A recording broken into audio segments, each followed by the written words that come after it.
这是什么味道？此乃宫中新调安息香，你喜欢怎样的气味，只管说来。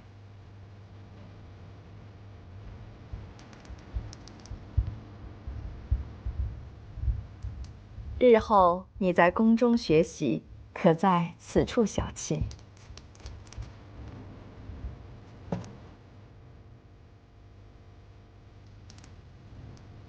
皇后特意将此处收拾出来，就为了给臣女武器用的。这也太浪费了吧！女儿家要娇养，你离家来到宫中，在余座下学习规矩，本就委屈你了。若不能令你安心无忧，岂不是对不起日夜挂念你的父母吗？你瞧瞧，还需要添置何物，只管说来。哦，对了，我听子慎说，你喜欢琢磨工匠图纸，一命宅媪在此处安放了一条长案，专门让你用来画图纸用的。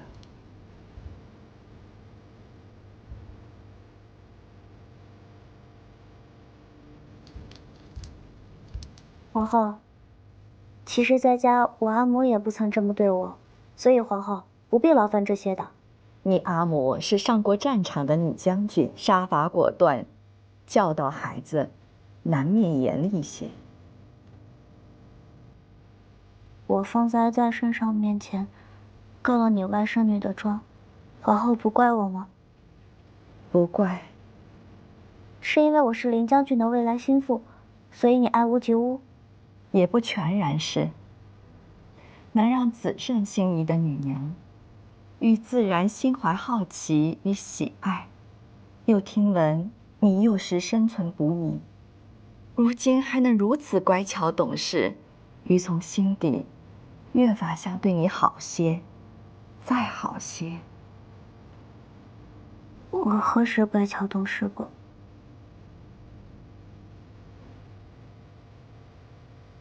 方才告了王林的状，估计已经给皇后惹了天大的麻烦了。灵儿自有乾安王府母族撑腰，自幼所受委屈和轻慢并不多，而你则不同。你自幼不在父母身边长大，受尽大母婶娘搓磨，余也曾身处一模一样的境地，深知生存不易，难免会怜惜你，偏爱你。就算是有些许的言语无状，也不觉得被冒犯。你可懂于偏疼你的心？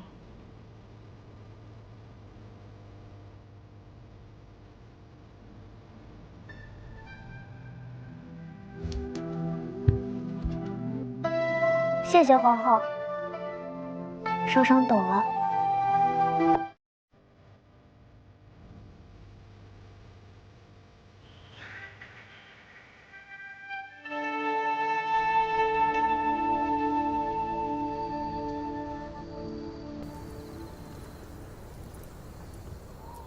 今日你告了王林一状，不只是为了摆脱他的纠缠吧？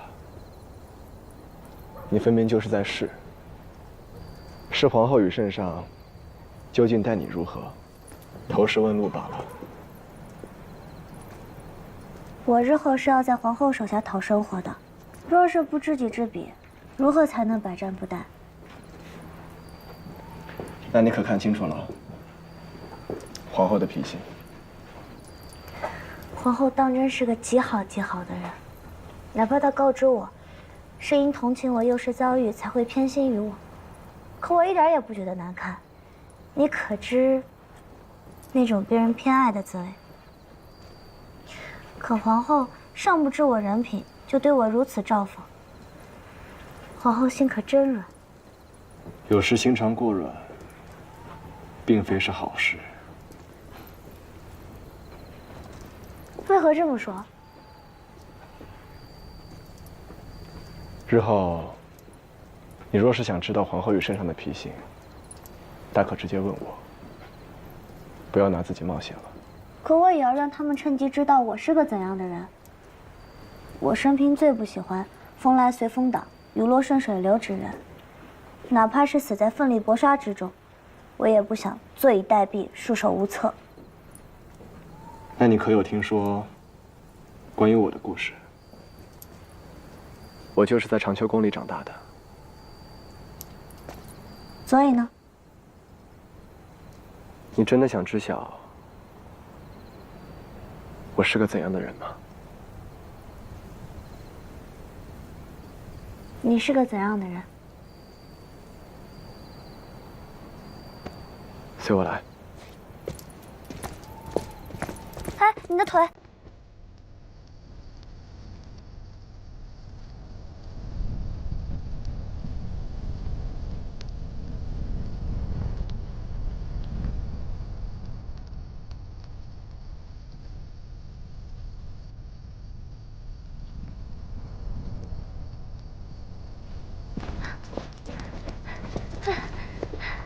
林不言，当真是跑不动了。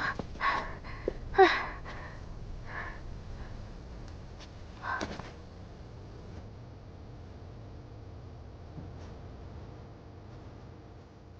小时候，我经常驻足在此，来看这万家灯火，星光灿烂。那时的我，还没有这墙垛高，想要看，还得爬到这墙垛上面。彼时我便渴望，这璀璨灯火中，若是能有一盏莹莹之光，是真正属于我的，那便好了。那还不容易啊。不容易，当真不容易。娘娘，你可知我为何从军啊？我听闻，是你自小崇拜你舅父霍将军。我从军，一来望报答圣上对我的抚育之恩，二来望自己身处沙场，能够永远守护这背后的人间星河。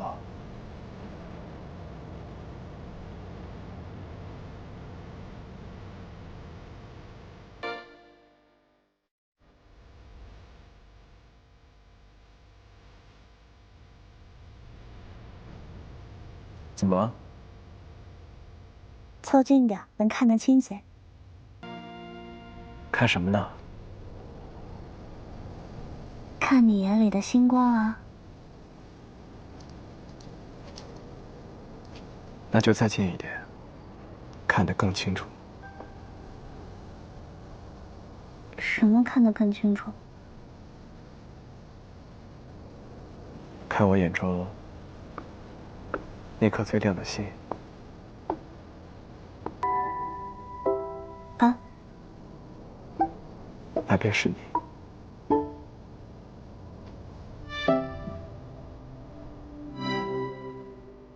哎，何人在此？有人来了，赶紧走。走什么走？凌将军，你们方才看见什么了吗？属下什么也没看见。没看见啊？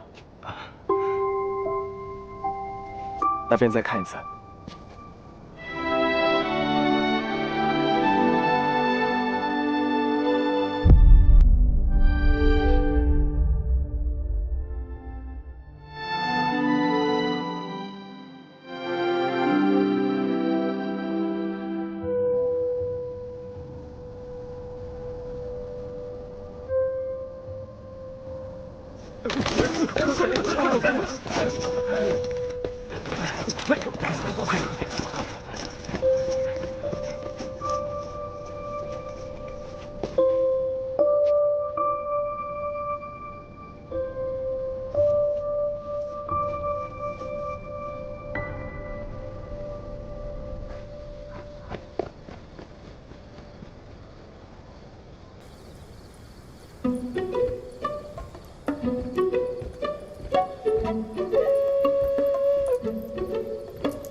么如此模样？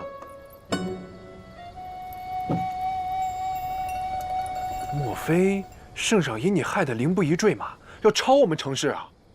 那咱们是不是要赶紧收拾细软，连夜奔逃啊？圣上才没有怪罪我呢。那你怎么一副受惊模样，还脸红脖子粗的？你说我脸红也就罢了，你说一个小女娘脖子粗，脖子粗算哪门子事儿啊？我是因为明日要进宫去学规矩了，心中难免有些紧张罢了。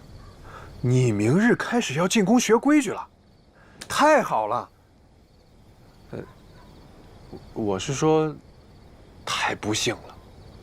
每日临训不着家，也太惨了。你且多保重，我先去睡了。右座山，四兄，你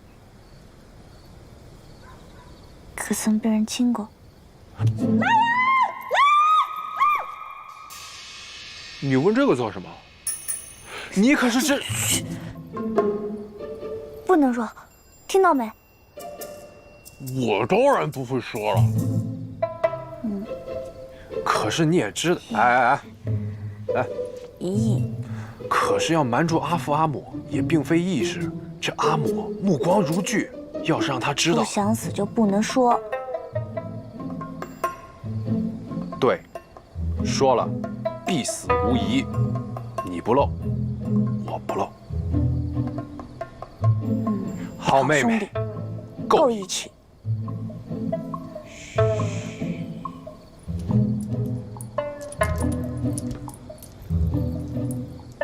四兄，你可曾被人亲过？他为何要捂嘴？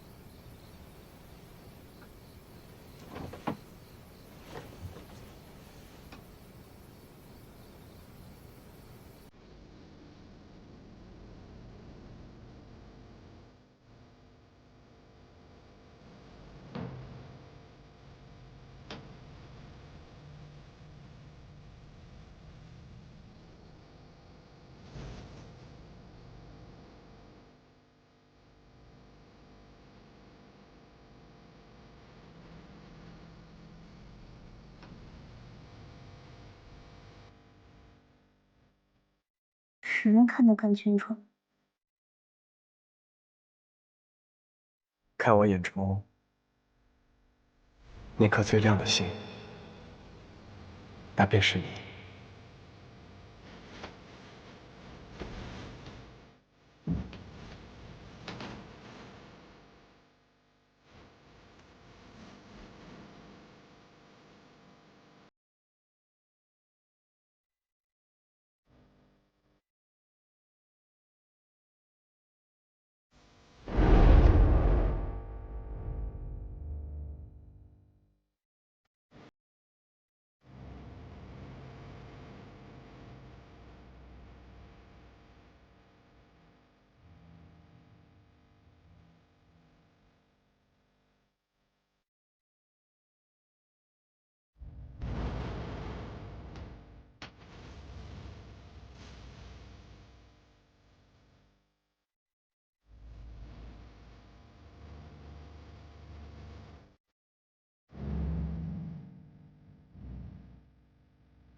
李公子，女公子，这都辰时了，还不起呢？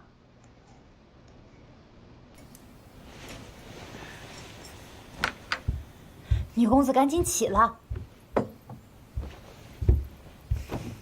女公子，快些起！林将军的马车已在外道候着了。今日你要进宫，公皇后学规矩，可不能迟了。女公子，起来啦！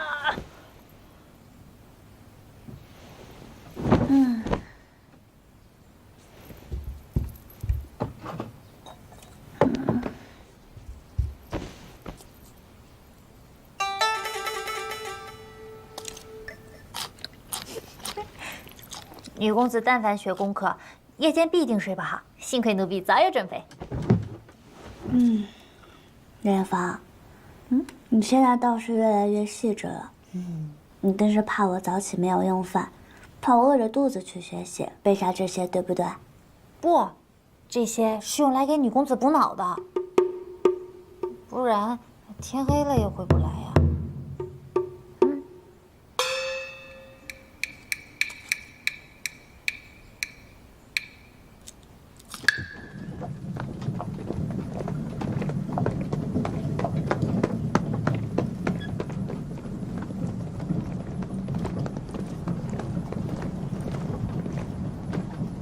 阿兄，为何我们要起这么早呀？昨夜少主公顶着月光溜达半宿，我一直跟在身边不能睡，太困。这不是少主公第一次亲小女娘吗？兴奋，你将来也一样。我为了偷懒睡懒觉，我可以一辈子不亲小女娘。那你可别做梦了，将来咱们都得早起。啊？为什么？因为有人放心不下他家心腹啊。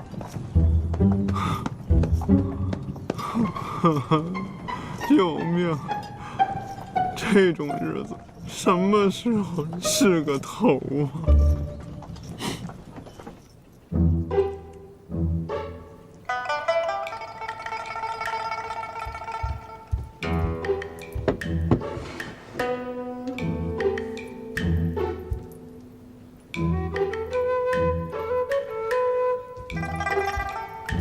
礼，履也，所以是神至福也。以色公仪正，以使各得其序也。故有拜与荣，称以为仪，礼之备矣。女公子，起来啦！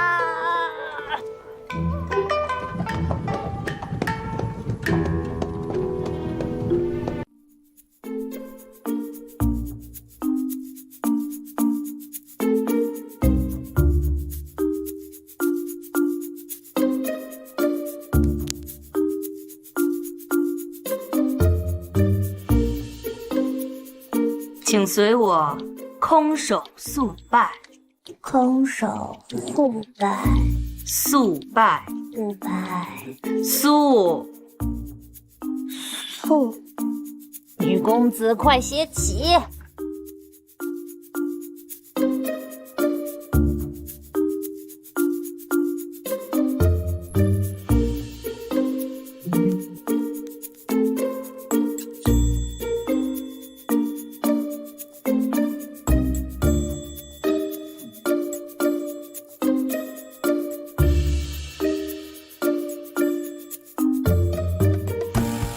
损豫章以剖之，从法度以成之。乘法度以从之。鞭，竹豆也，食以早食粟。以早粟。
开了。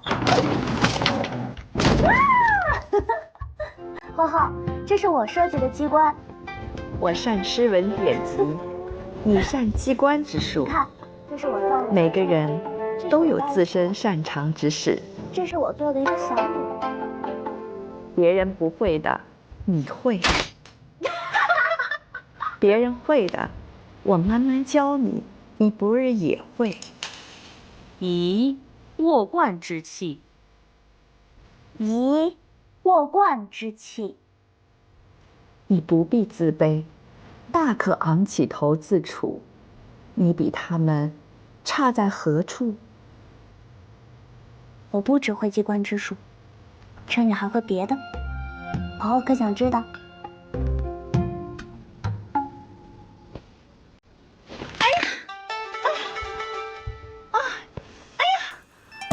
哎呦，程娘子！哎呀，程娘子，你太荒唐了，怎敢在皇后身上踩踏呢？我在给皇后开背呢。皇后说她腰背不适，此方法可以放松筋骨，让其不是拧在一处。您问皇后可有好些？确实松快许多。想不到少商君还有此等本事。放轻松，少商妹妹，改日也教教我，我也学上一学。洛娘子学来可是为了嫁去西北服侍夫君用。翟敖可别取笑我。倘若可以，我真想和程娘子一样，留在皇后身边服侍她，好过远嫁西北与家人分离。说起来，我真羡慕程娘子有这般的好运气。洛娘子还是第一个说我运气好之人。程娘子能驾驭凌将军这般的少年英雄，不知道羡煞全都城多少女娘。其实洛娘子也不必自怜，贾家在西北也是世家大户，你嫁过去便是当家女君，日子不会差的。休要拦我！圣上既然治我家灵儿的罪，那我殿外是谁在喧哗？一听就是文修君，不知为何而来。哪个文修君？皇后的从表妹文修君，就是你告的王娘子的母亲。那他岂不是来兴师问罪的？你若在朝为臣，定是个佞臣。我不过是实话实说罢了。宫廷禁地，非命召见。他这人怎么说来便来了，这简直就是罪加一等。好大的口气！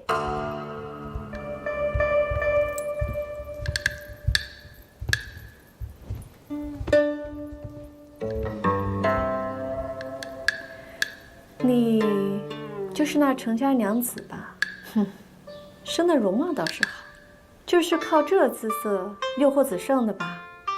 哎呀，你这小女娘，进长秋宫才几日，却把皇后这一套拒人门外的做派学得好好的。少商，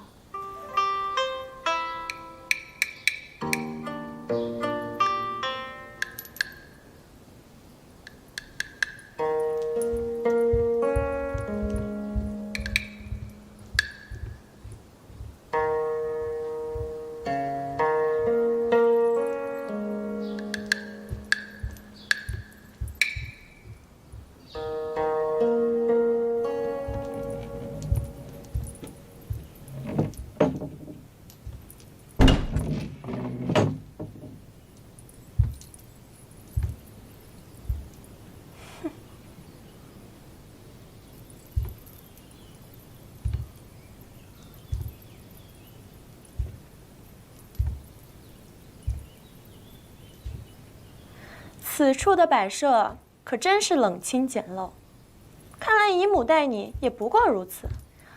我幼时住在宫里，用的可是清一色的描金漆器，铺的是鲛绡锦缎，点的香是凤溪骨，饮的是……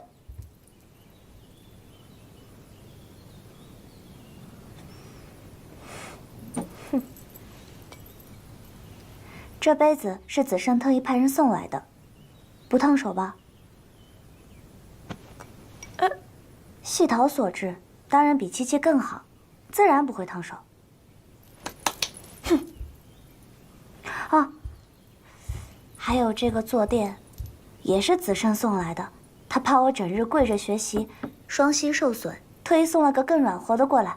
这跟家中的还是一模一样呢，用着也是习惯。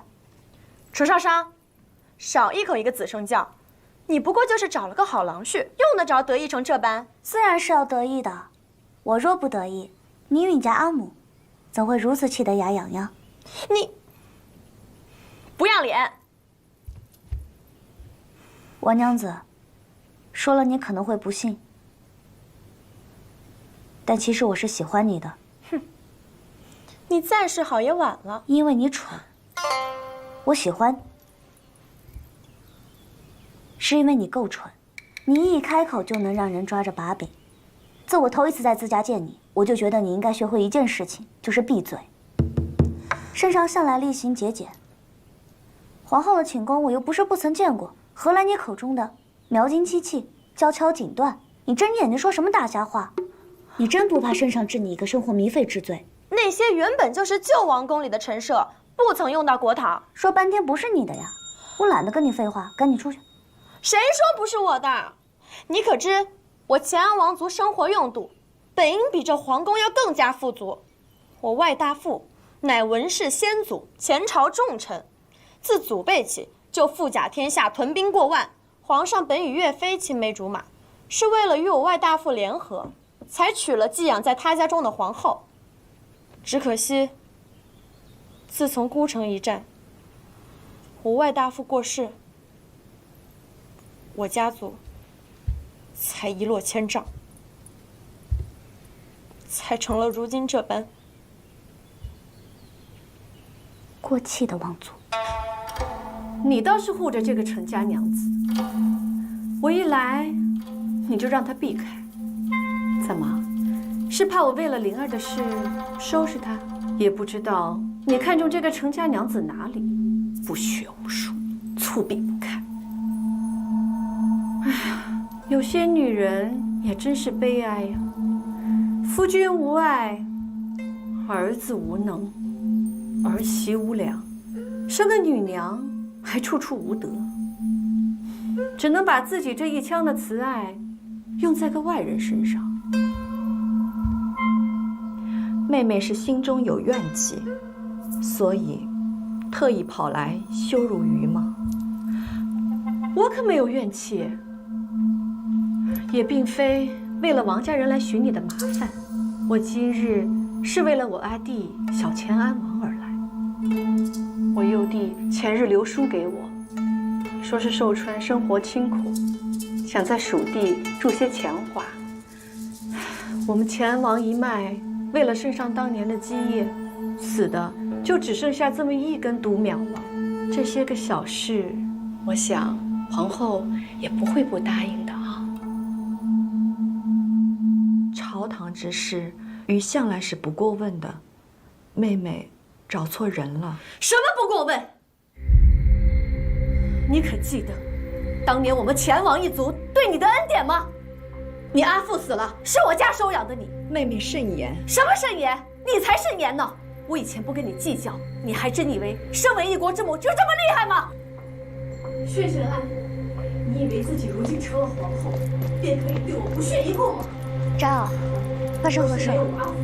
皇后与文秀君有些争执，皇后吩咐关闭殿门，任何人不得入内。怪不得人个个称赞你温良恭俭，我呸！就该让堂哥来看看你如今这副忘恩负义的嘴脸。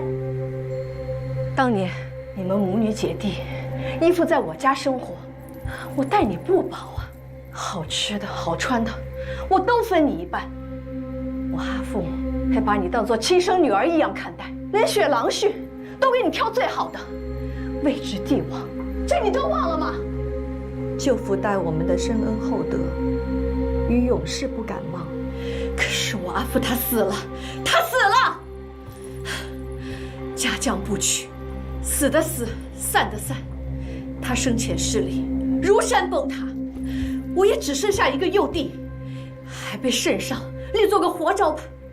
现在活着，就只比死人多一口气。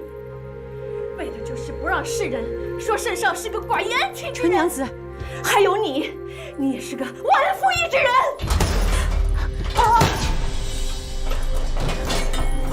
阿嬷，阿嬷，少少，你的手受伤了，快让孙医官过来看看。别装模作样了，皇后要请医官是吧？好啊，不妨打开殿门，喊给所有的人听听，让宫闱人人看看这一宫之主到底藏匿着多少肮脏事。你是真不知道皇后为什么要紧闭殿门，不让所有人进来吗？少少，你以为皇后是怕你？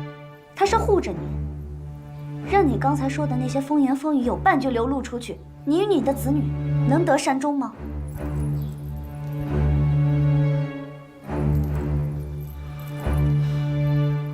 区区一死，难道我文修君会怕吗？你不怕死，你来什么长秋宫？你只管去找圣上，去理论，去寻死，何必来为难我家皇后？好个牙尖嘴利的小女人，果然是那庶子中意的货色。你们的心倒往一处使，我并不怕死，圣上也不会让我死。我只是想来看看，咱们尊贵的皇后是否忘记了无父的恩情？施恩不图回报，连我这种粗鄙小人都明白的道理，文修君竟然不知。也不知道当初乾安老王爷救助妹妹一家的时候，可曾想过日后要回报？这乾安老王爷也真是的，为何不让自己的亲生女儿嫁给圣上？哦，也对，当时也无法预料谁会君临天下，自然不能将亲生女儿嫁给圣上。你居然敢嘲讽于我！少上不得无礼。不是这样的，我外大夫与圣上是同宗。原来如此，所以你与圣上是同个大夫的堂兄妹，你自然是不能成婚。不是乾安老王爷偏爱皇后，而是因为你嫁不了圣上，才将皇后嫁给圣上。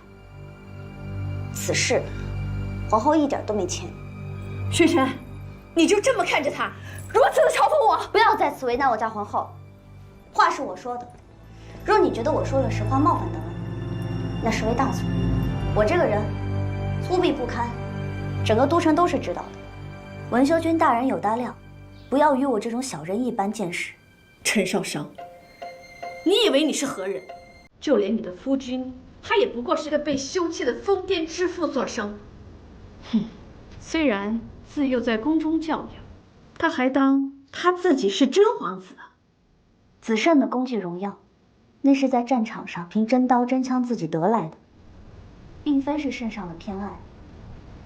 总比某些人好，抱着老乾安王的功绩不放，在长秋宫里撒野。大胆！你不过是个才进宫聆训几日的小女娘，宫中的规矩一知半解，还竟敢来指教我。今日我就让你领教领教，宫中规矩守条。何为天家尊贵？何为庶民卑贱？住手！薛神安，我爱弟要铸币权你不给，我要教训这个蠢婢，你也拦着。我早就知道你就是个忘恩负义、手无抽屉之人。哎，你够了！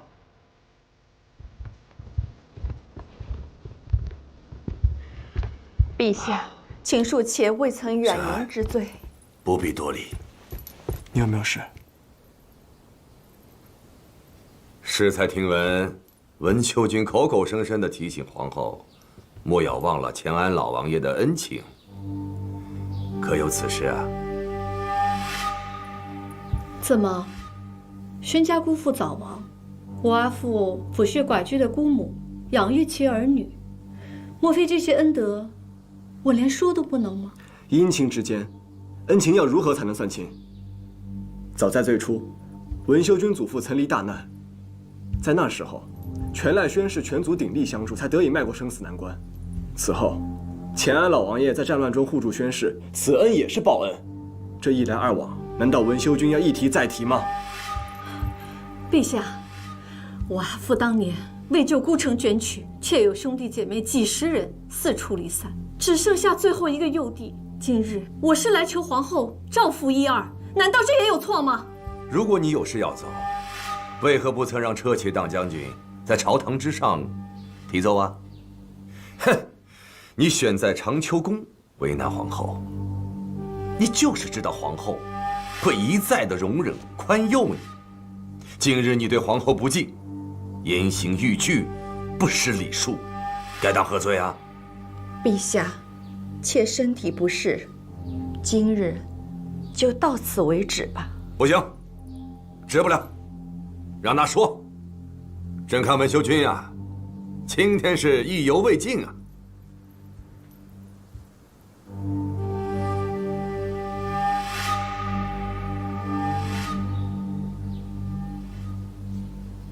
文修君可选，是留在此处，听候圣上处罚，还是随在下听命出宫？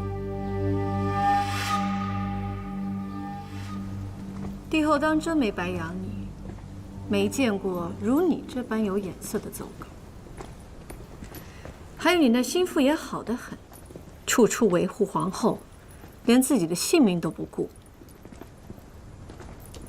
我夫妇二人自然不如文修君，儿女身家的性命，在文修君此处，皆不如小乾安王过得安稳重要。老王爷才当真是没白养你。如你这般不懂父母恩情之人，一向冷心冷情，自然无法理解我的作为。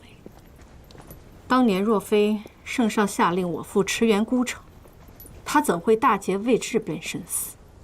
文修君可知，当年老乾安王为何未捷身死？自然知晓。当年小月侯先我父一步，安排人去查探瘴气之事。查探瘴气之人丧生之后，小月侯便告知我父。可惜，我阿父还是想救孤城，冒着风险，带着一队人进了瘴气，最后失去了性命。这都是为了救你舅父，我阿父才孤独惨死在荒南。若我阿父还在，这天下鹿死谁手，还未尝可知呢。文修君，此事怕是另有隐情。我劝你悬崖勒马，莫被人挑唆了去。你此话何意？小月侯与宣氏向来不和，他所言未必属实，你又何必深信不疑？还有，这些年来圣上对小乾安王已经仁至义尽，他手握铜矿，定然衣食无忧。我劝你好自为之，莫要偏听偏信。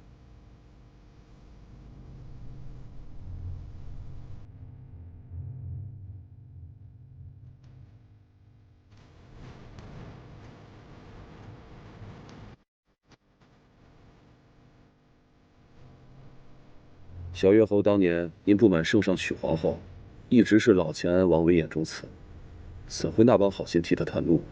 他巴不得宣氏一族全部死亡，岳飞就可做后人。盯死小月侯，继续查。是。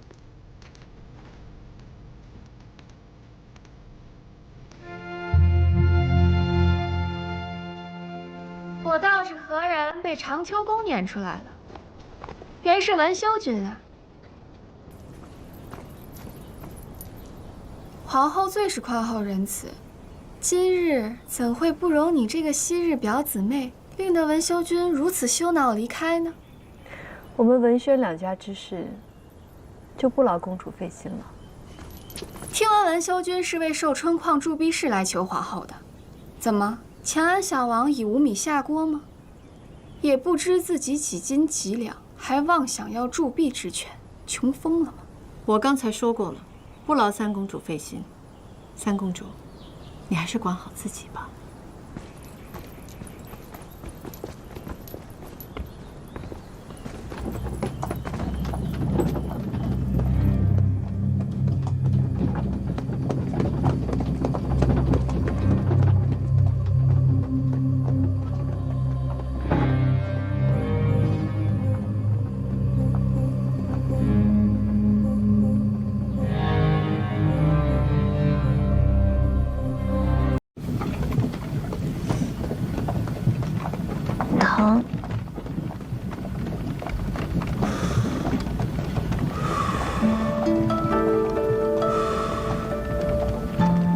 现在知晓疼了，既然怕疼，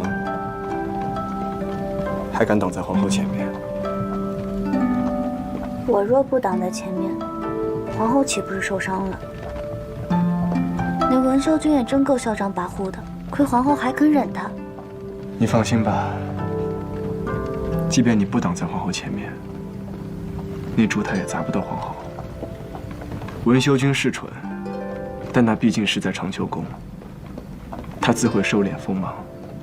你如果不挡着，他自然会泄了力道，换一个方向。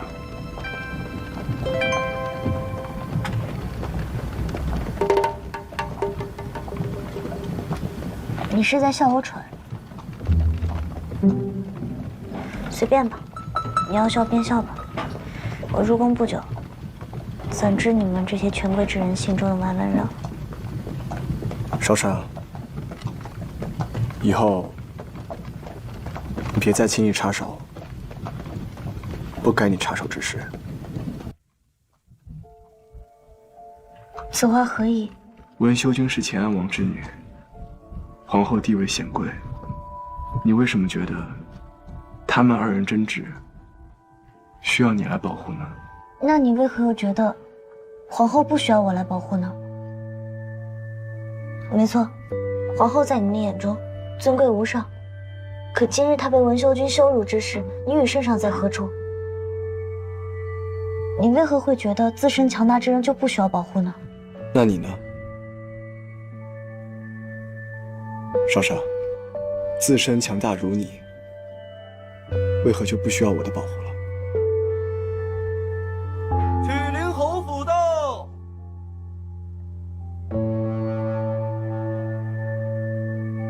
下车吧。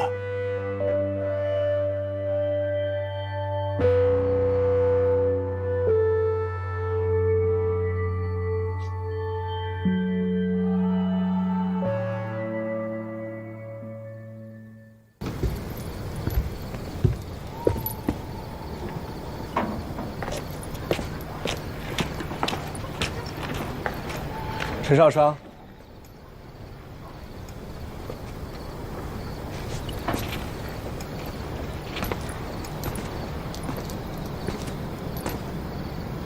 ，15岁时，我曾见过昆仑云海，漂浮在天际与山巅之间，至真至纯，沁透人心，就如同在滑线时，你望向我的眼神。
多亏舅父贡献佳绩，那个文修君果真是个只知补贴弟弟的蠢货。咱们不过略撒些饵料，他就轻易上钩去铸币了。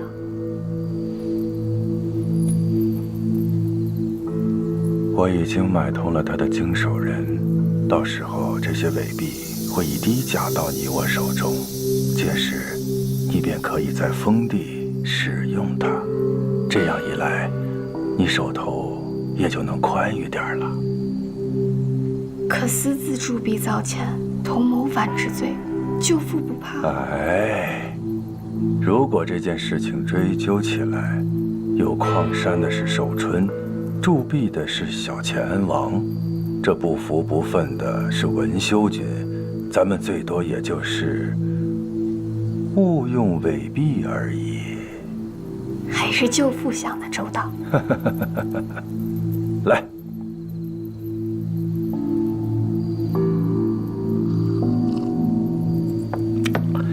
不过你也得警醒一些。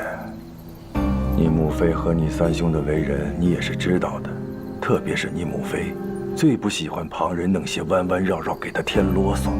可恰恰你又是一个爱显摆的。我可告诉你，如果这件事情在我们身上露出了马脚，而遭到陛下的处罚，那将会给岳氏带来巨大的麻烦。舅父只管放心好了。若非长秋宫那位抠抠缩缩，非要宫中节省用度，我何至于铤而走险，到处想法子挣钱吗？哎，还是谨慎些好。来人，上酒。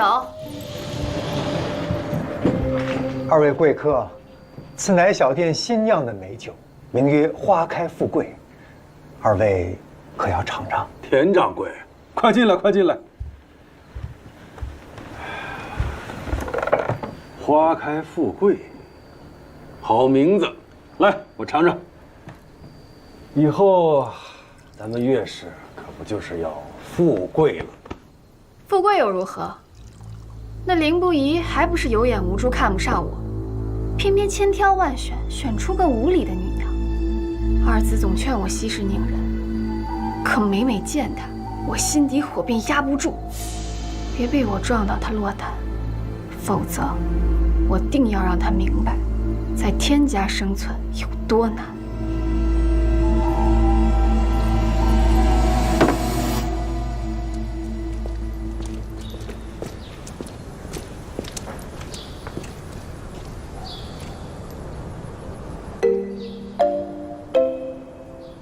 女公子，你为何看起来没精打采的？女公子莫非是思念林将军，日难寝夜难安啦？你胡说，我思念他做什么？那你为何一直在门口等着？再说了，林将军说今天不来接了，你为何迟迟不上马车？我是在等阿母。之前进宫之时，他都会来嘱咐个7、80句，如今也不管我了。那不是从前吗？如今女君说有皇后教导女公子，她可从此安省些了。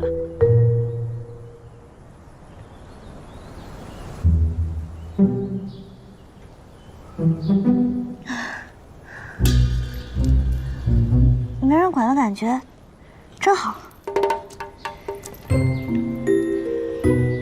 真好。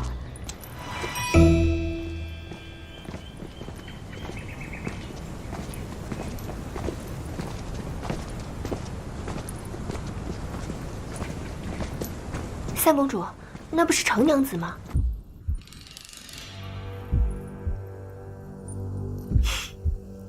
天都不忍负我，让她撞到我手中了。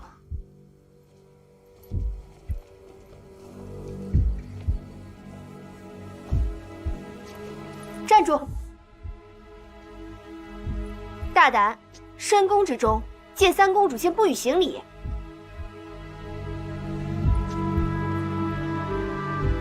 三公主，我命你抬头起身了吗？就随意起身。这些时日，你与母后学习宫中规矩。母后可曾教过你，在宫中，贵人若未命你起，你便不能起，还不跪下！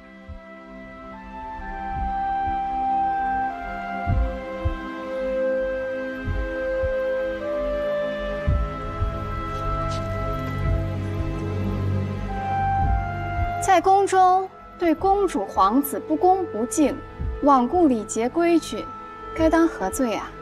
该当死罪。那便拉下去杖责好了。三公主，我与三公主无冤无仇，你为何如此咄咄逼人？你我是无仇怨，但我最讨厌无自知之明之辈。谁能想到，十一郎挑来选去，竟看中你这般货色？你既闯入皇庭，享了不该享的福气，就该承受是贪心之人当受的罪。来人，拉下去，给我掌嘴，打到林不疑心疼为止。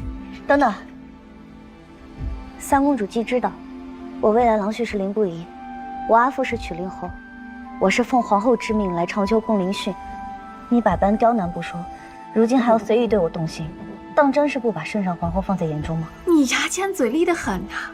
可惜今日长秋宫的人都不在，可没人护得住你。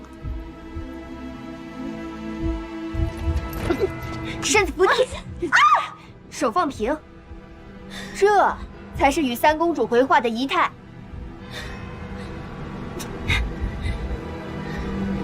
看什么？来人，掌嘴！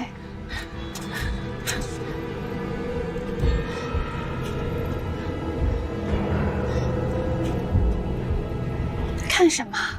接着来啊！住手！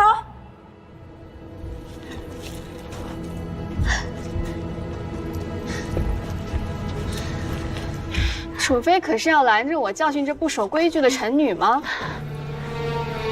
程娘子入宫，行动规矩说好与母后亲交。三公主责罚少商不守规矩，可是说母后没教好，要当众责罚母后吗？楚妃言重了。母后方才还询问我，一会儿就是午宴了，怎么还未曾见程娘子入宫服侍？我总不能回答母后，是三妹觉得母后教导不正，要亲自教授规矩，所以耽误了时辰吧。楚妃何必急了？我不过是与程娘子开个玩笑罢了。既是母后需要程娘子去服侍，那还是赶紧去吧。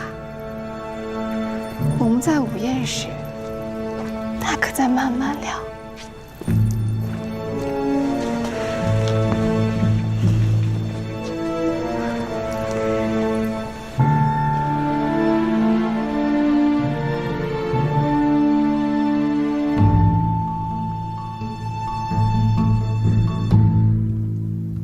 亏得没伤到筋骨。你放心，此事若告知母后和子胜，定会替你做主。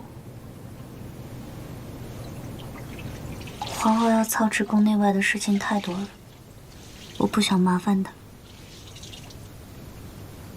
我也不想事事都靠林不疑。中将宫里的日子是我自己过。你呀，就是太好强了。三公主仰仗自己。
幸亏后来太子把他救上来。你可知，子胜那时最喜做什么？他最喜拉着仆从宫女陪自己一桌吃饭。子胜自小就未曾与家人好好坐下来吃过一顿团圆饭。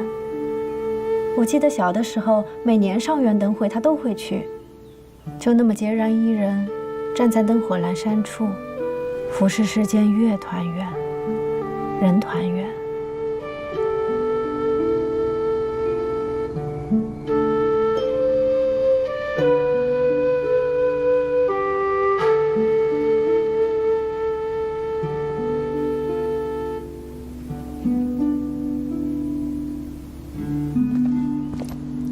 文兄君那日的所作所为，我也听闻了。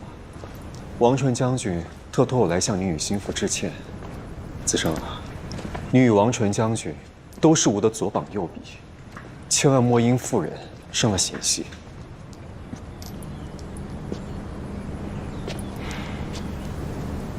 臣并非因为私人恩怨针对车骑将军，只是因为他能力不足，实在不堪重用。殿下身为储君，当事事以国事为重，不可任人唯亲。还有那储妃表兄孙胜，他武艺不精也就罢了，还整日吃喝玩乐，饮酒误事，这样的人，怎能让其安坐东宫侍卫首领之位呢？殿下还是尽早考虑合适人选为好。可能毕竟都是无母族妻族的人，不过是份闲差罢了。今日是霍将军的忌辰，中午长秋宫设宴，你我兄弟二人好久未曾一同用膳，不如不必了。臣还有要事未曾处理，恕臣失陪。可是楚妃留了你的心腹在东宫说话，你不等他一起走吗？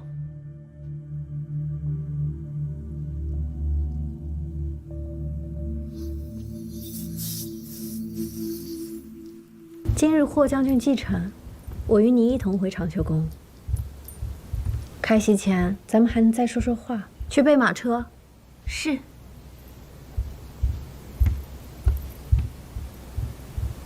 我还要协助姬通阿紫操持，就不放心。你是怕又见着三公主？子胜也会一起去的，他一定会护你周全的。宫中人心叵测，他一路走来多不易，必不愿你受苦。太子妃，殿下父母令奴婢来问，东宫给进京述职大臣及家眷的礼物可备好了？早已准备妥当。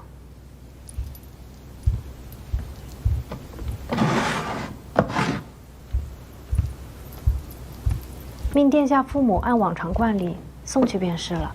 是。慢着，我与梁夫人乃闺中旧识，再添上这支珠钗，以表心意吧。可这珠钗是使臣进贡给殿下的，既是殿下之物，赏赐给立下汗马功劳的大臣最为合适。是。看起来，这做皇家心腹也是万分不易之事。其实我知道，宫中乃是非之地，我最好置身事外。但如今，我必须要趟这浑水了，因为我要做他心腹，便就要知晓他是怎样的人。这里是他成长之地，我想亲自走他曾经走过的路。你这心腹倒是个敢说的小女苗。太子殿下，殿下与子申也在，刚好了，今日家宴，咱们可一同前去。殿下，臣方才想起，还有几件要事未与少商交代，先行一步了。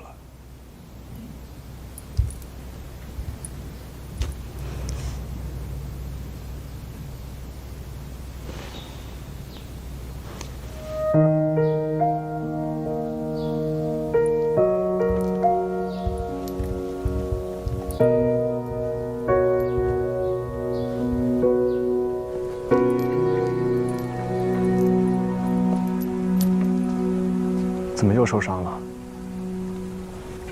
你不是要收回真心了吗？怎么又来找我了？是你出现在东宫，被我碰见，并非我主动来找你。好，那我便不出现在林将军面前了。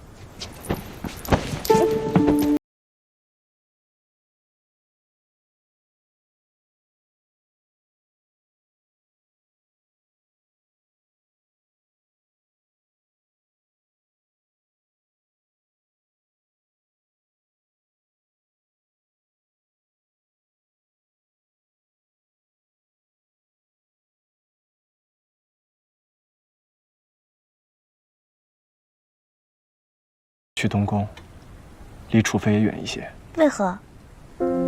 楚妃没架子，在森严的皇宫里，也只有待在东宫不受人欺辱。你不过才进宫几日，如何能分辨谁人权没架子，谁人权是傍身呢？我虽出身在武将之家，可我的心是肉长的。除非出身贫寒，和我一样，也不被公主皇子所喜欢。宫中事务，并非你想的这般简单。人心善恶，也绝非一眼能辨。若没有利益纠葛，自然人人慈眉善目；但若牵扯到权势，那就身不由己了。东宫乃是非之地，我不希望你卷入其中。太子妃还说你当年落水还是太子救的你，你怎能一心就想着自己？宴会塔之事你忘了吗？此事牵扯极广，若不想被卷入深宫事务，你还是远离些。林子善，你总让我自己当你是你的心腹，可我如何能够就此远离？我为了你，在学着适应宫廷，因为我知道，你所面对的一切，我之后也会面对。所以，这宫中你所有的曾经，我都会一点一点的去了解。我要知道，我未来郎婿究竟是个怎样的人。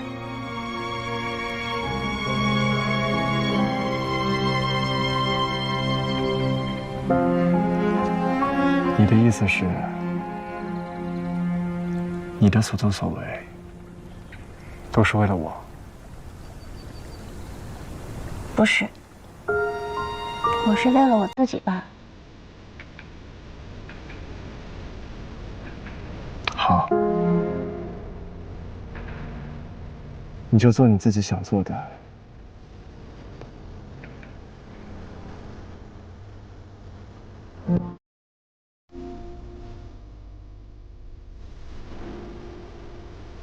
我会保护你。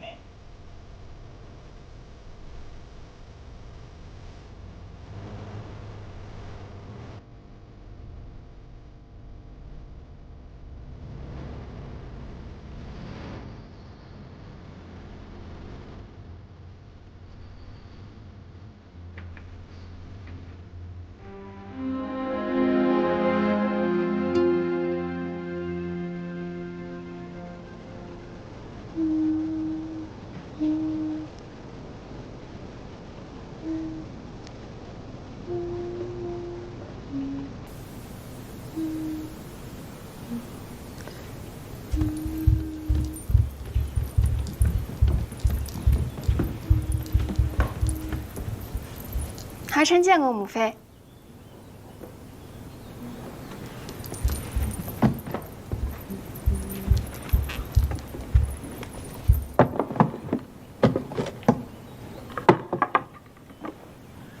我特寻都城中最好首饰匠打造的，这支牡丹国色天香，最衬母妃容貌了。我呀，最后悔当初为了追随圣上，把你交给你三舅母照管，把你养得如同山野财主一般，就喜欢这些俗不可耐的首饰。你要是有你二子和三兄一半的懂事便好。你前些日子不还在怨皇后为了节约开支，令你公主府揭不开锅吗？怎么这会儿便富裕了？难道是你宣氏驸马贪墨了？母妃可别调侃我，我不过是与人同道做些小生意，挣些小小银钱罢了，连宣家驸马也不知道的。就你捡枣不识数的，你还懂得做生意了？都城中酒楼，我凑了些份子，日后经营好分红利。母妃，我如今已经嫁出去了，在宫外有些自己产业，也不为过吧？我不管你所言真假，但我要提醒你一句：莫为了些俗物，损我岳氏颜面。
站住！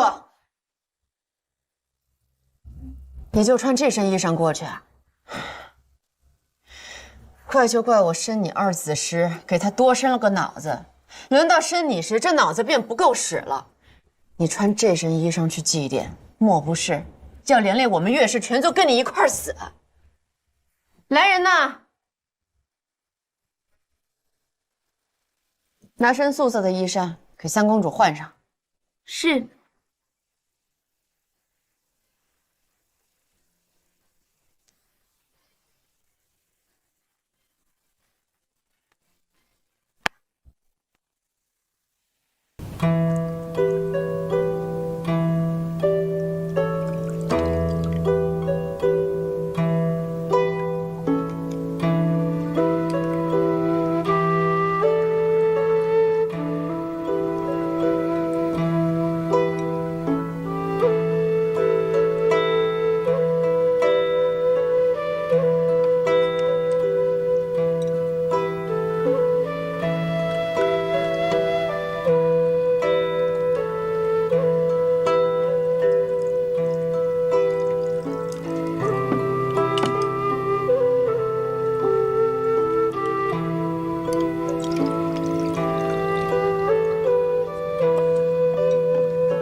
哎呀，数日不见程娘子，倒是容貌愈盛了啊！承蒙五皇子夸奖，多日不见，书读得可明白些了？反正父皇想不起来我，随便读的好坏。本牛一无是处，书也读不明白，这岂不跟我一样？待到日后，圣上提醒你，更没有值得一提的了。我乐意。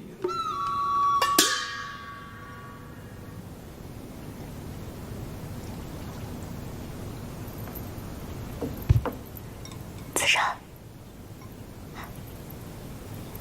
圣上其实是个好夫君，若当年没有醉酒之后宠幸了徐美人，诞下这五皇子，那便就更好了。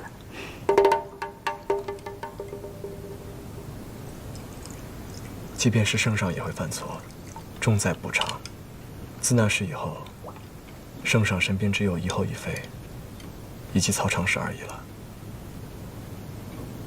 少商继为11郎心腹，以后就是自家人了。你们来与我们一道敬酒吧。不必了，每逢今日，真的无心饮酒。你们先行用膳吧，待朕再缓缓心境。少商妹妹，我与妹妹一见如故，日后一定要与子尚来我们府里小坐。是啊，以后就是自家人了，要多走动走动。哼，三皇叔，你笑什么？我是想起了过去的事情。子胜刚刚进宫的时候，谁待见过他？如今倒好，一个个全来示好了。子胜自小是养在母后宫中，不待见他的自然不会是母后所出的几位皇兄皇子，定是母妃宫中的。小五又说胡话，都是一起长大的。子胜与我们手足无甚分别，何来母后宫的、母妃宫的？尔等能做父皇的儿女，历经这太平盛世，已是天大的福分，当不分彼此。盛世，朕尚不可自夸，但是这个天下的确是在朕的手里太平起来的。此事，霍兄功高至伟。这都是霍将军舍命鏖战换来的，亦是父皇焚高祭鬼、宵衣干事换来的。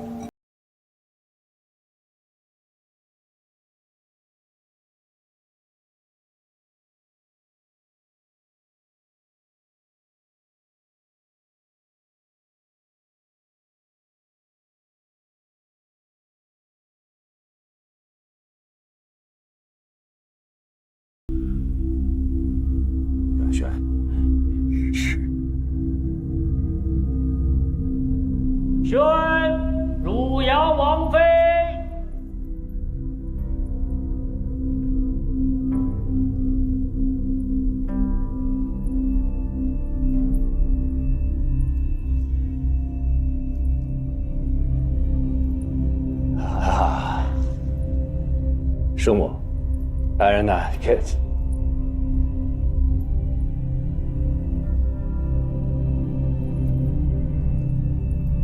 今日霍侯继承，老身知陛下定设家宴，故不请自来。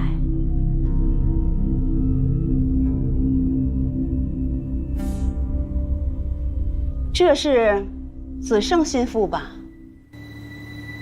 老身倒要问问你，是如何将我家玉昌逼到三才观清修的？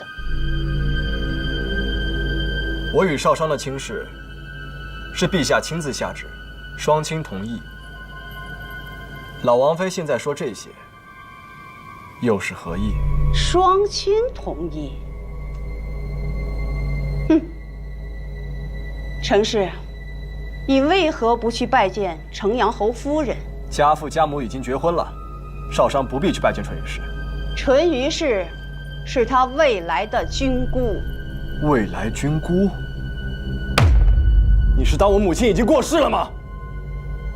今日是我舅父的忌辰，老王妃慎言。老身说错话了吗？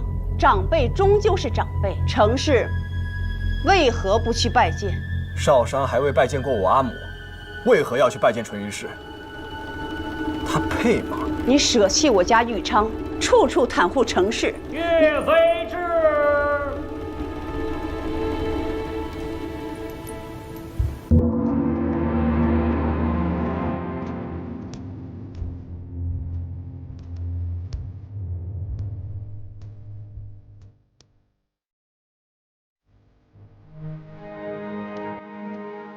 叔母，这是我的位置，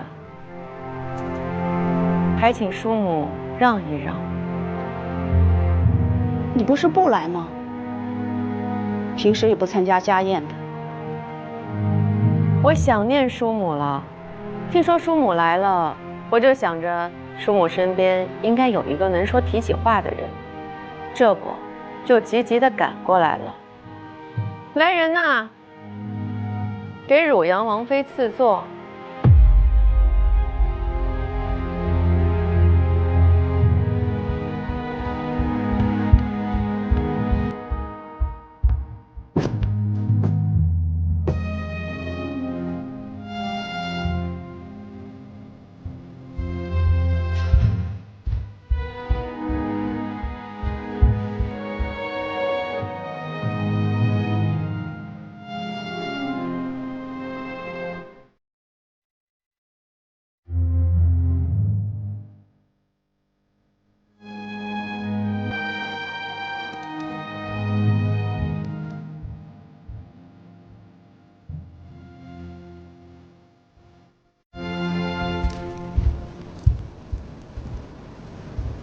我到底是你的长辈。若真要论长辈，叔母更是陛下的长辈，不如坐到陛下的座位上如何？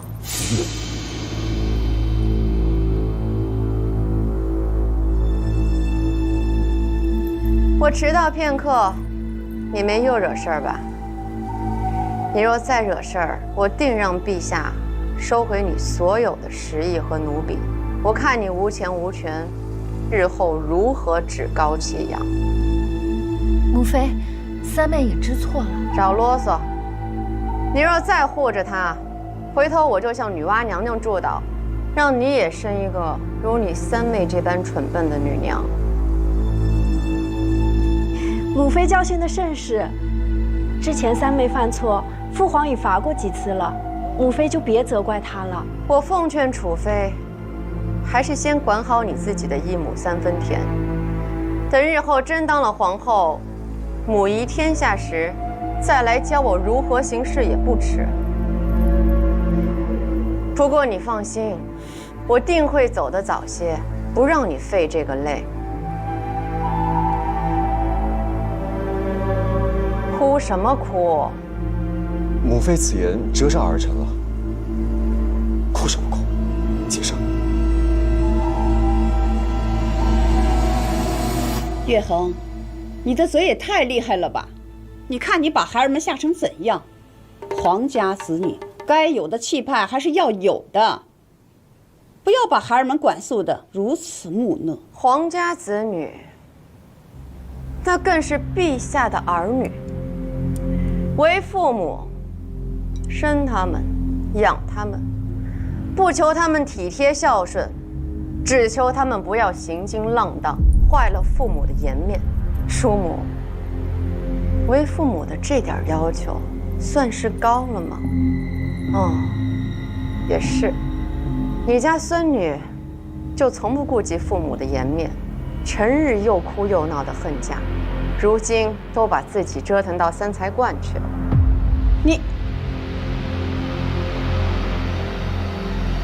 你便是11郎的心腹吗？头抬起来。怎么这般小家子气？是吃不饱吗？母妃好眼光，这程娘子呀！小五，你怎么还是这副鬼样子？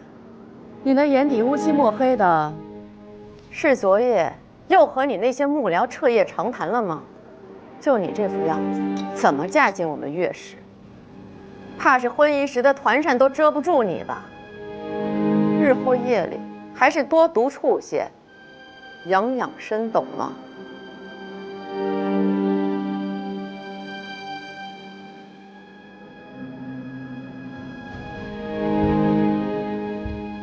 不说告退就自行走了，果然是没规矩。罢了，成亲前还是让他多自在几日吧。我这人就是这样，心肠太软，素来又爱纵容孩儿。你怎么如此刻薄？教育子女而已，叔母为何要这般说我？是，叔母一直都不怎么喜欢我，只喜欢陛下。也不全是，陛下幼时，叔母也是不喜的。后来，陛下年少能干，渐渐镇下家财名望，叔母才开始疼爱圣上。后来，陛下登基称帝，叔母对陛下的疼爱，那更是无以复加了。碧恒，你这是何意？你是挑拨我和陛下的亲情吗？驸马公主们，并非拿你们当外人，要说长辈故事了。你们果真要接着往下听吗？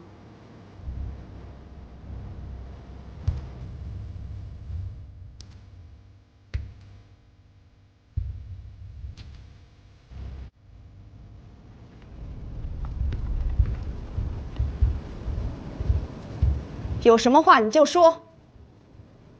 当年长公主身怀6甲，虚弱难当，叔母不肯借钱买肉买补养，冰天雪地，陛下只能只身入山行猎，只盼能猎获些皮毛肉食给长子。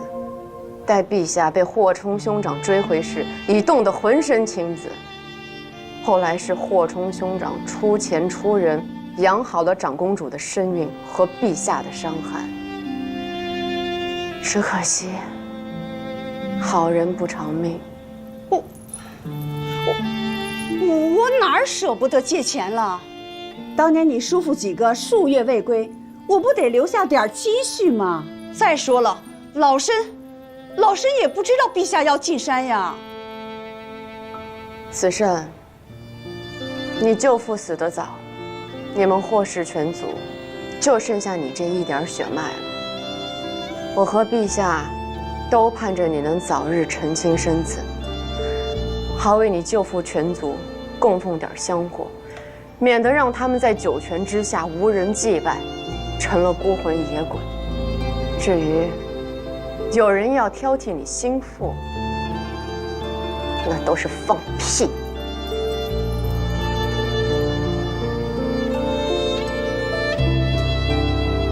是。